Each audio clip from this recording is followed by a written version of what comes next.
Good morning, class 6. This is your chapter number 18, Earth Major Land Forms.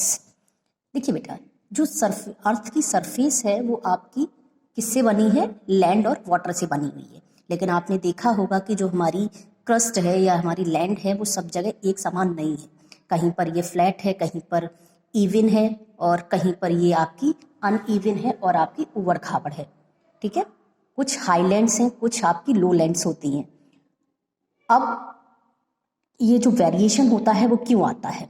देखिए, दो type के forces काम करते हैं, इंटरनल फोर्सेस और एक्सटर्नल फोर्सेस, और ये लैंड के पर लगते हैं हमारे दोनों फोर्सेस, और इसी वजह से हमारी लैंड जो है आपकी कैसी हो जाती है, डिफरेंट लैंड फॉर्म बनते हैं हमारी आपकी अर्थ पर। अगर हम इंटरनल फोर्सेस की बात करते हैं तो अंदर की साइड से जो लगते हैं हमारी अर्थ पर, जैसे अर्थक्वेक है या वॉल्केनिक इरप्शन है, ये अर्थ के अंदर से होते हैं सरफेस की तरफ। ठीक है, ये सडन एक्ट होता है और जिसकी वजह से आपकी क्या होती है कि जो अर्थ होती है ऊपर की हमारी क्रस्ट होती है अर्थ की, वो अपलिफ्ट हो जाती है। ठीक है, और इसकी वजह से हमारे क्या बन जाते हैं, माउंटेन और प्लेट्यूज बन जाते हैं। अगर हम एक्सटर्नल बाहरी फोर्सेस की बात करें तो आप देखते हो रनिंग वाटर है या आइस है, विंड है, वेव्स हैं, ये हमारे सरफेस की तरफ से अर्थ पर लगते हैं ऊपर की तरफ से। और कभी कभी ये क्या करते हैं कि धीरे धीरे हाईलैंड्स जो होती है उसमें से मिट्टी को उखाड़ कर क्या करते हैं, लोलैंड्स में जमा कर देते हैं। ठीक है, जो अर्थ की वेयरिंग डाउन होती है, ये टूट फूट होती है जो हमारी क्रस्ट की, उसे डिग्रेडेशन कहते हैं। ठीक है, डिपोजिशन की अगर हम बात करें तो जो मटेरियल होता है वो लॉइंग एरिया में जमा कर दिया जाता है, जिसकी वजह से क्या होता है कि वहाँ पे एलिवेशन यानी उठाव हो जाता है, और इसको कहते हैं अग्रेडेशन। ठीक है, और ये दोनों ही प्रोसेस साइमल्टेनियसली वर्क करते हैं ताकि अर्थ पर हमारा साम या इक्विलिब्रियम बैलेंस बना रहे। ठीक है, अगर हम बात करें लैंडफॉर्म के अर्थ सरफेस की तो उसको हम 3 पार्ट्स में डिवाइड करते हैं, या तो माउंटेन होगा या प्लेट्यू होगा या आपका प्लेन होगा। अगर हम माउंटेन की बात करें तो जो ह्यूज पीस ऑफ लैंड, ठीक है, जमीन का एक बहुत बड़ा जो हिस्सा होगा वो बहुत ऊंचा उठ गया होगा, और इसी को कहते हैं हम लोग माउंटेन। टॉप जो होती है माउंटेन की पीक या चोटी कहलाती है, और ये शार्प हो सकती है, राउंड शेप में हो सकती है। स्लोप डाउन होता है इसके बेस पर, और ये बेस पर जनरली चौड़ा ही होता है। ठीक है, हिल की बात करते हैं। हिल जो होता है वो आपका नेचुरली, हिल और माउंटेन में डिफरेंस होता है बेटा। हिल जो होती है वो नेचुरली रेज्ड एरिया होता है, यानी प्राकृतिक रूप से लैंड का उठा हुआ हिस्सा होता है, लेकिन ये माउंटेन से छोटा होता है।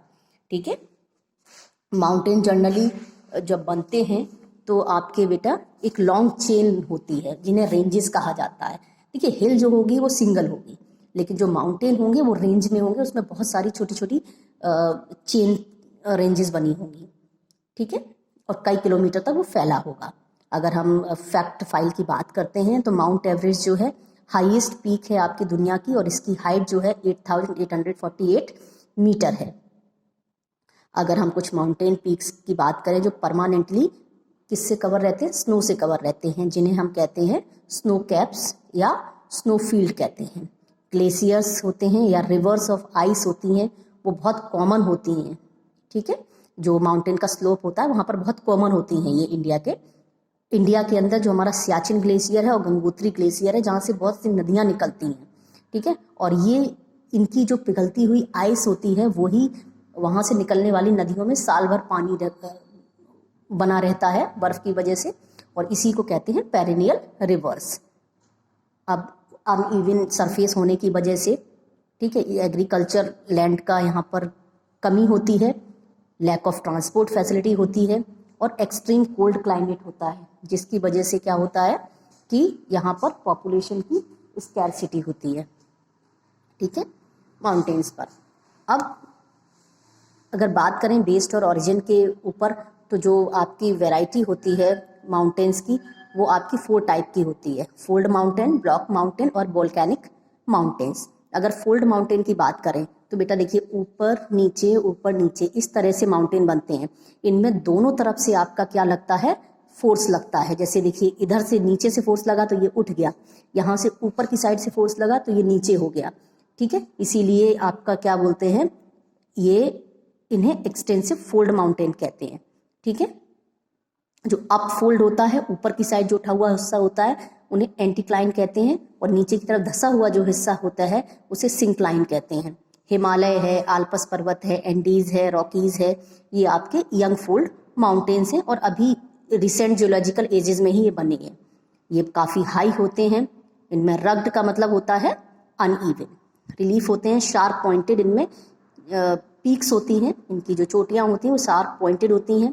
ओल्डर माउंटेन की अगर बात करें जैसे यूराल है या एपेल्कियन है या अरावलीज हैं, ये लो हाइट की माउंटेन है और इन पे इनकी जो पीक्स हैं वो राउंडेड हैं, यानी गोल है ऊपर से।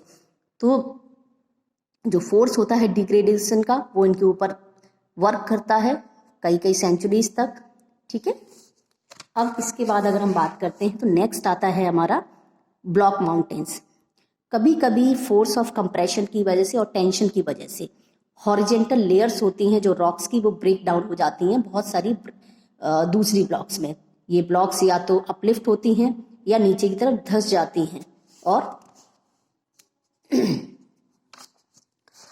ठीक है, तो जो अपलिफ्ट ब्लॉक होते हैं उन्हें ब्लॉक माउंटेन्स कहते हैं और हॉर्स्ट्स कहते हैं, और जो सब्सिडाइड या नीचे की तरफ होती हैं उन्हें रिफ्ट कहा जाता है, ठीक है, और ग्रेबेंस कहा जाता है। राइन रिवर जो वैली है वो आपकी एग्जाम्पल है रिफ्ट वैली की, और enclose by the 2 block mountain, जिसकी वजह जो क्या होती है आपकी 2 माउंटेन, जो ब्लॉक माउंटेन उनके बीच से देखिए ये वाला हिस्सा धंस गया, ये वाला हिस्सा ऊंचा हो गया, तो ये वैली बन गई रिफ्ट वैली, ठीक है। और जैसे बोगैस है और आपका ब्लैक फॉरेस्ट है।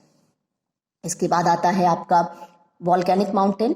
जब वॉल्केनो इरप्ट होता है, ठीक है, आप ये देख रहे हैं वॉल्केनो इरप्ट हो रहा है तो बहुत सारे अमाउंट में आपका लावा निकलता है, ठीक है, राख के साथ में सिंडर होता है और इसके वेंट से बाहर निकलता है और इसके चारों तरफ जमा हो जाता है, और जब ये अर्थ की सरफेस के कांटेक्ट में आता है, जब ये ठंडा हो जाके कैसा हो जाता है, सॉलिड फॉर्म में आ जाता है, तो ये कोन शेप के माउंटेन बना देते हैं, ठीक है। माउंट फुजियाना है, माउंट किलिमंजारो है और माउंट वेसुवियस है, ये आपके वॉल्केनिक माउंटेन का एग्जाम्पल्स हैं। फिर आता है आपका रेजिडुअल माउंटेन। बहुत सारे फिजिकल फैक्टर्स जो होते हैं वो अर्थ पर आपके इम्पैक्ट डालते हैं, वर्क कर रहे होते हैं, जिसकी वजह से इरोजन होता है। ओल्ड फोल्ड और ब्लॉक माउंटेन जो है वो इस इरोजन से टूटने लगते हैं, तो सॉफ्ट रॉक जो है आपकी इरोड हो जाती हैं आपकी हार्ड रॉक से ज़्यादा। जो हार्ड रॉक होती है वो कम इरोड होती है, इरोड का मतलब टूट फूट होती है उनमें, ठीक है, और खड़ी रहती हैं वो, which remains standing as highlands. और ये माउंटेन आपके क्या कहलाते हैं, रेजिडुअल। रेजिडुअल का मतलब जो बच गया, या इरोजनल माउंटेन। यहाँ से मतलब सॉफ्ट रॉक टूट टूट के अलग होती गई, लेकिन ये जो हार्ड रॉक थी वो खड़ी रह गई, ठीक है। जैसे आपका अरावली है इंडिया के अंदर, और सेरा नेवादा है ये यूएसए में, ये रेजिडुअल माउंटेन के एग्जाम्पल, ठीक है बेटा। इसको आप लोग एक बार फिर से रीड करिएगा और आगे हम लोग कल कंटिन्यू करेंगे।